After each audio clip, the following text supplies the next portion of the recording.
dia de maneira diferente, experiência nova com o Espírito Santo. Vou estar lendo em Eclesiastes, capítulo 3. Aleluia. Uma passagem bem conhecida, mas o Espírito Santo já está falando acerca do assunto que nós iremos falar aqui nessa noite, através das oportunidades que foram já mencionadas aqui, através dos louvores que já foram entoados aqui. O Senhor, Ele só vai confirmar aquilo que Ele já está falando. Se você não ficou ligado durante as oportunidades de louvores que foram ministrados, não perca a oportunidade daquilo que o Espírito Santo vai falar conosco nessa noite. Então fica ligado, irmãos. Eclesiastes capítulo 3, somente o primeiro versículo, ou verso. Glória a Deus e aleluia. Louvado seja Deus. Amém, igreja? Amém. Amém, igreja? Amém. Glória a Deus. Vai dizer assim: tudo tem o seu tempo determinado, e há tempo para todo o propósito debaixo dos céus. A igreja lê juntamente comigo. Tudo tem o seu tempo determinado, e há tempo para todo propósito debaixo do céu. Debaixo de onde, irmãos? Do céu. Glória a Deus e aleluia. Poder se assentar. Louvado seja Deus. Aleluia. Irmãos, o texto que nós lemos, essa passagem, ela é bem conhecida, né, meus irmãos? Sabe? Foi até ministrada há pouco tempo, através da nossa obreira Priscila, que ela ministrou sobre essa passagem. Aleluia. Esse texto aqui é um texto escrito pelo rei Salomão, homem conhecido pela sua sabedoria. Mas quando ele escreve esse livro de Eclesiastes, ele está escrevendo sobre o curso natural da vida humana. Então ele vai dizer aqui que há um tempo determinado para todas as coisas, e há um propósito debaixo dos céus. E logo após ele vai falar sobre acerca dessa natureza, o curso da natureza humana. Vai falar que há tempo de sorrir, há tempo de chorar, há tempo de semear, há tempo de colher o que se semeou. E através dessa sabedoria humana que ele vem trazer essa observação, ele vai falar que existe um tempo determinado para todas as coisas, e há um propósito debaixo dos céus. E o Senhor vai falar acerca disso, sobre o tempo determinado para todas as coisas. Nós sabemos que existe o tempo do ser humano, que é o tempo Cronos. Tempo esse que é o tempo físico, linear e cronológico dos dias, meses e anos. E é o tempo em que o ser humano vive, conta, organiza a sua rotina. Esse é o tempo Cronos. Esse é o tempo em que Salomão está descrevendo aqui em Eclesiastes, que existe um tempo determinado para todas as coisas. E há esse tempo. Muitas das vezes nós tentamos nos encaixar com nossas rotinas através desse tempo estabelecido, muitas das vezes, na nossa vida. Mas também existe, cadê o fundo, Lucas? Mas também existe o tempo Kairos, que é o tempo de Deus. Quem sabe disso aqui, irmãos? Que existe o tempo Cronos e existe o tempo Kairos. O tempo Cronos é o tempo do ser humano, e o Kairos é o tempo de Deus. Então Salomão vai dizer que existe um tempo determinado para todas as coisas, Elane. E há um propósito para tudo debaixo dos céus. Mas ele está falando debaixo do curso da vida humana. Mas quando nós começamos a caminhar com o Senhor Jesus, encaixar esse tempo Cronos com Kairos, tem momentos que é meio confuso. Tem momentos que não dá para entender como é que isso funciona. Porque o tempo Kairos é o momento exato da intervenção divina na vida, na história humana. E é a oportunidade soberana estabelecida por Deus para cumprir os seus propósitos, independentemente da contagem humana. Ou seja, como foi falado aqui, citado pelo presbítero, para Deus um dia é como se fosse 1000 dias. Né? E um dia, 1000 anos poderia ser um dia para Deus. Ou seja, não existe tempo para Deus. Esse tempo determinado para todas as coisas não existe para Deus. Aquilo que nós cronometramos, aquilo que nós contamos, aquilo que nós programamos, não existe no tempo de Deus. É o tempo Kairos.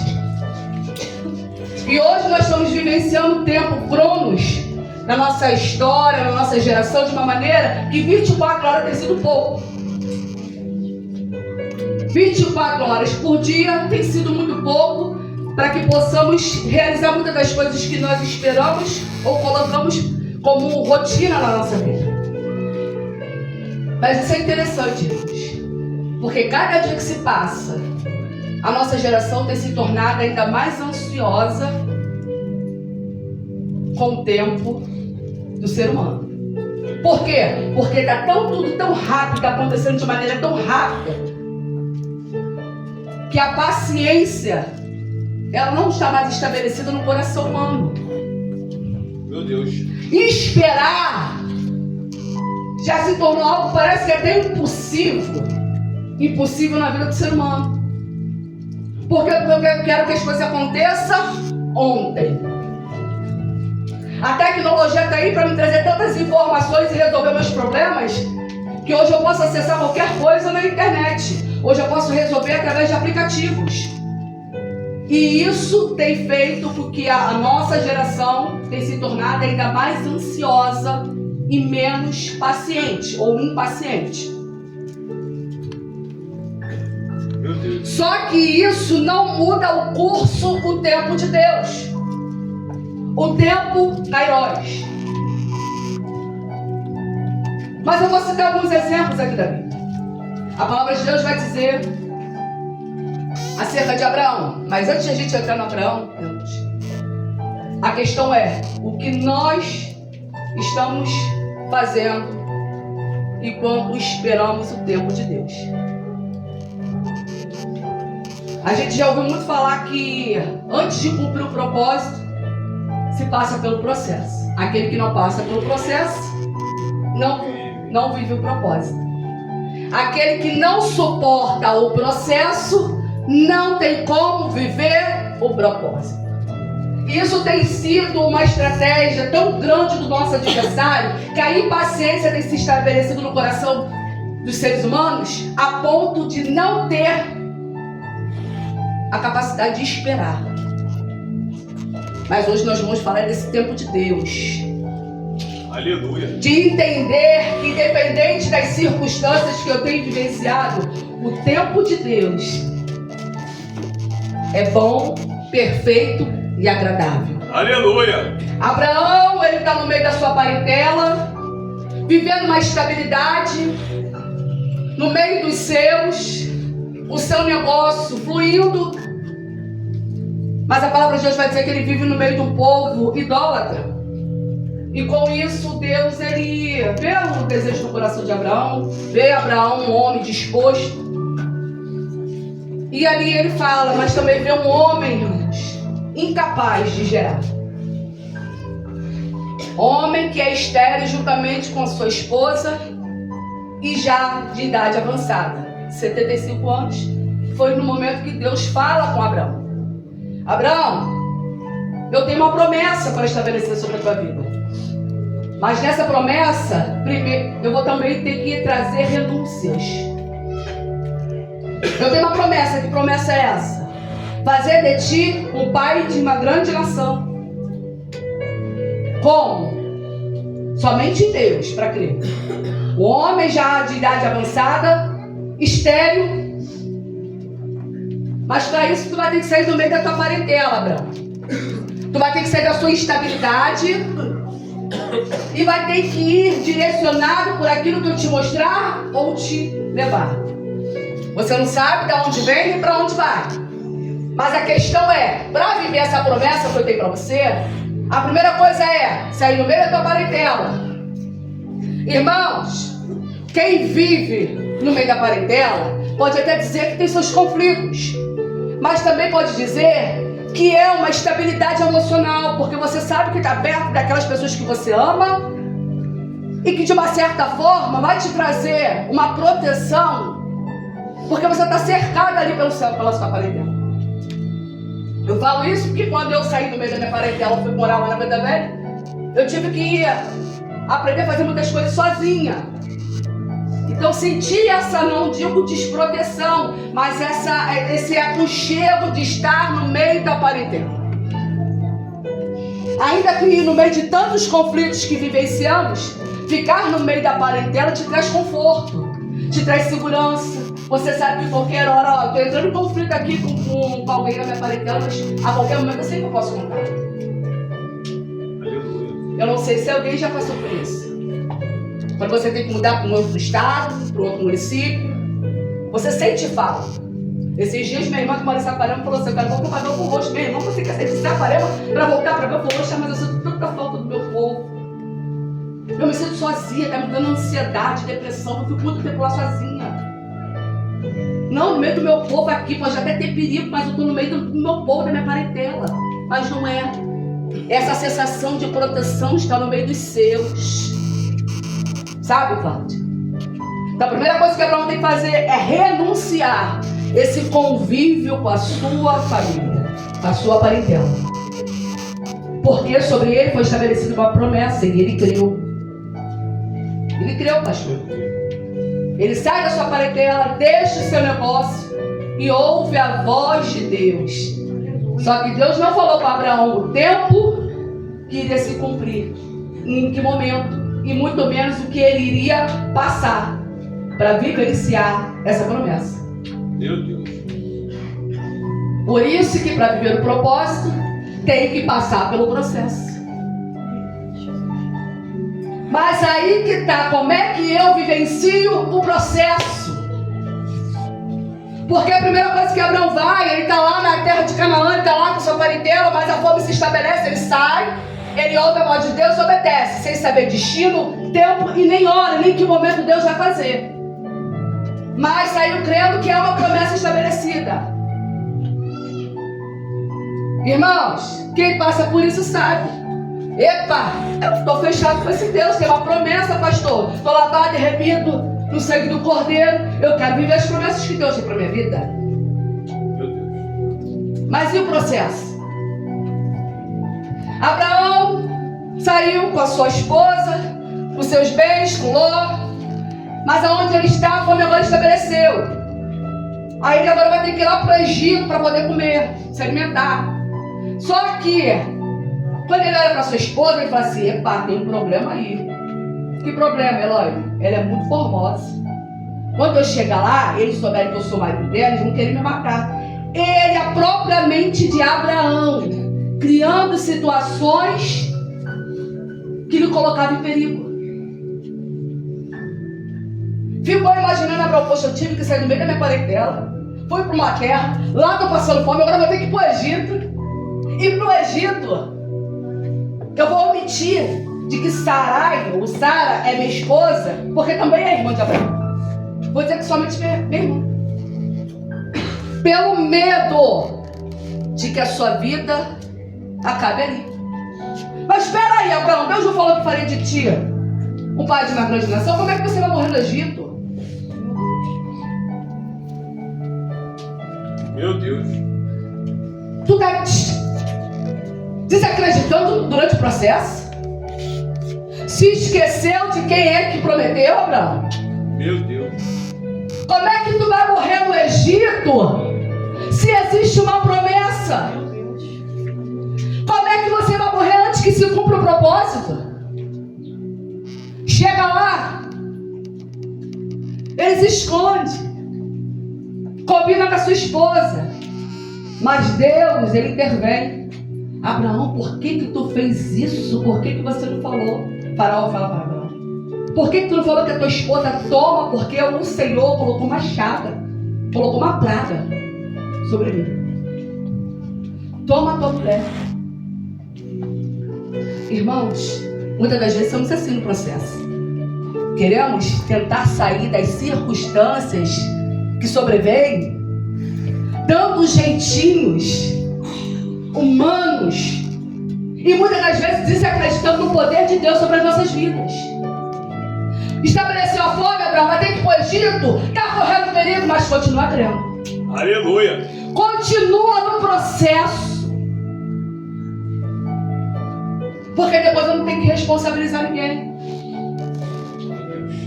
O processo é o quê? Receber bênção. A palavra de Deus vai dizer que Rebeca está gerando. A gente vai voltar para Abraão. De Esaú e Jacó.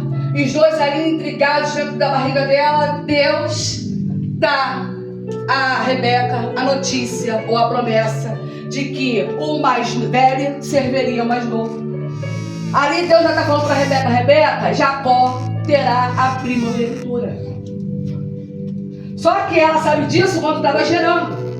E quando é chegado o momento que Isaac ele vai entregar a primogenitura, eles já não são mais crianças que foram geradas, mas Rebeca não se esqueceu.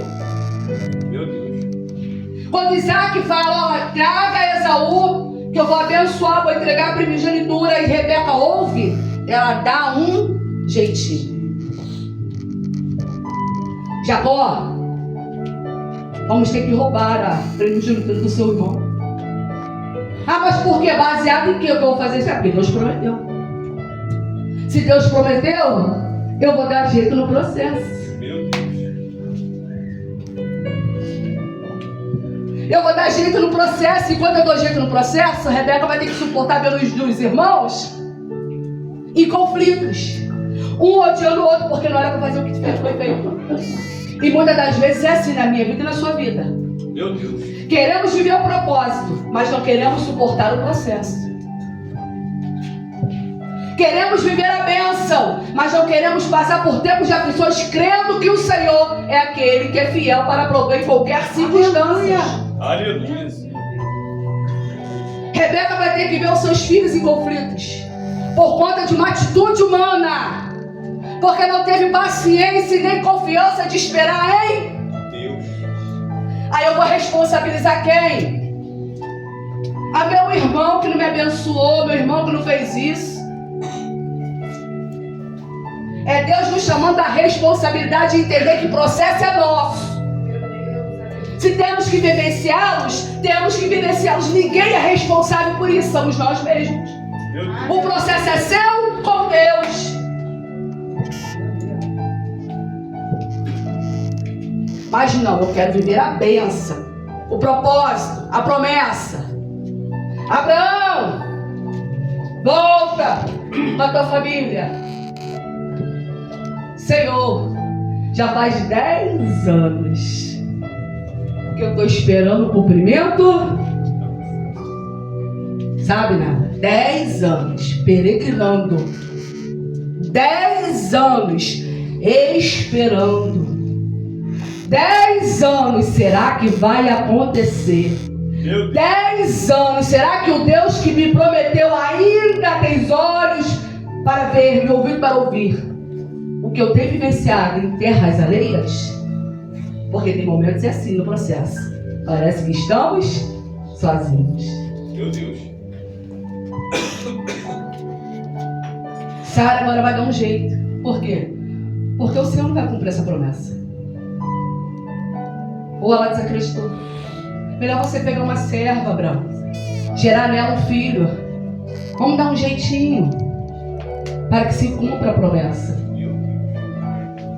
E aí nasce Ismael. É isso? Tá certo o nome, gente? Ismael. Porque não souberam esperar com paciência. Não souberam esperar com paciência.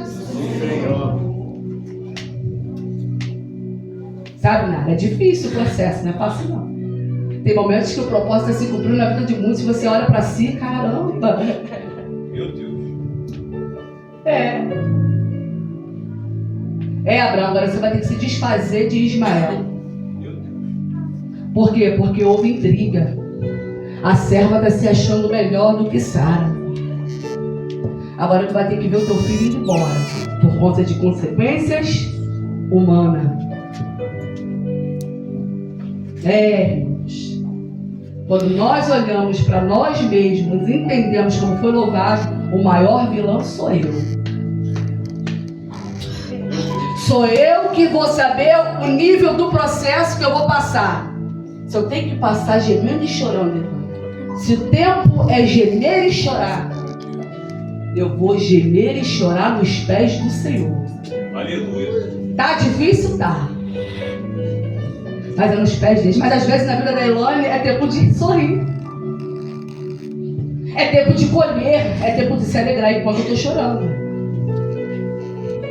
Sabe, missionária Viviane? Às vezes na vida do Ramon é tempo de realizações, enquanto o meu ainda é de espera. Sabe, Claudinho? Porque há um propósito. Enquanto isso nós estamos amadurecendo e crescendo em Deus. Graças a Deus. Para Abraão, eu não vou me estender muito não, irmãos, porque eu creio que a mensagem já foi passada. Aleluia. Abraão ele já está com 90 anos. 90, 100 anos. Sara também de idade avançada, sabe, Léo?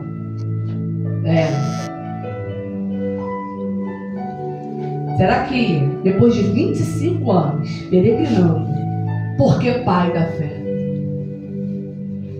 Porque somente pela fé, para suportar tudo. Todo o processo que foi estabelecido por Deus sobre as nossas vidas é somente pela fé. Porque muitos deixam o processo no meio do caminho porque começaram a deixar de crer no Deus da promessa. Sabe nada? Mas a palavra de Deus vai dizer que Deus não é homem que minta, nem filho do homem para que se arrependa. Se ele falou, ele vai cumprir. Isso tem que estar travado no meu coração. Sabe, o diácono meu obreiro, Gabriel? Tem que estar gravado na tábua do meu coração.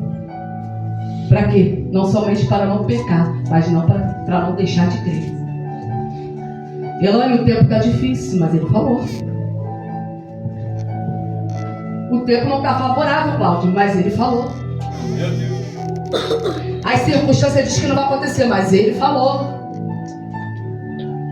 A sociedade diz que não tem mais jeito, mas ele falou. E no tempo de Deus, ele aparece para Abraão e Sara. Depois de 25 anos, aparece o anjo do Senhor, do nada. Porque é assim. É assim, Cláudia, de repente. Hoje Deus pode se manifestar e mudar a tua história. É no tempo dele. Mas de repente ele fala, vai ter que suportar mais um pouco o processo. Porque ainda precisa aperfeiçoar o seu coração. Porque não vai ser qualquer vento de doutrina, não vai ser qualquer circunstância, não vai ser qualquer coisa que vai paralisar no meio do caminho. Meu Deus, aleluia. Abraão, num tempo determinado, Sara vai gerar. Sara está tão descrente, ou de repente não cria mais que isso iria acontecer, ela ri. Está rindo por quê, Sara? Mas eu entendo, Sara. Passar um tempo esperando a promessa se cumprir. Daqui um tempo tu vai gerar, Sara. Não demora muito ela ver sua barriga mexer. Está como Ezequiel no Vale dos Ossos Secos. Tu crê que esses ossos podem voltar a reviver? Tu sabes. Eu sei que tu és. Mas a minha situação é tão precária que às vezes eu não creio nem em mim mesmo. Mas eu vou te falar uma coisa, Ezequiel. Profetiza. Profetiza sobre esse vale de ossos secos. Profetiza sobre esse vale de ossos secos e vão voltar a reviver. Vai voltar a reviver sonhos que foram esquecidos, orações que foram entregues. Gente que já nem se lembra mais. Mas quando vê o cumprimento, Guilherme, aí o Espírito Santo traz a memória. Há um tempo determinado para todas as coisas, debaixo dos céus. Há tempo de sorrir e há tempo de chorar. Há tempo de semear e há tempo de colher. Agora dependemos de nós, se suportamos ou não o processo, com responsabilidade e confiança no Senhor. E é essa mensagem que eu quero deixar aqui para os irmãos, aquilo que o Espírito Santo para o no coração. Que você saia daqui, Luiz, crendo na certeza da tua vitória. Que há um tempo determinado no Kairos de Deus. Há um tempo de Deus para se estabelecer e realizar. Mudar o curso humano. Mas enquanto isso, a fé é o firme fundamento das coisas que não se vê, mas que se espera. Eu não vejo, mas eu contemplo. Eu não vejo, mas eu sirvo um Deus fiel. Eu não vejo, mas a minha fé vê. Deus, aleluia. Se coloque de pé. Aleluia! E eu quero agradecer minha rica oportunidade em nome de Jesus.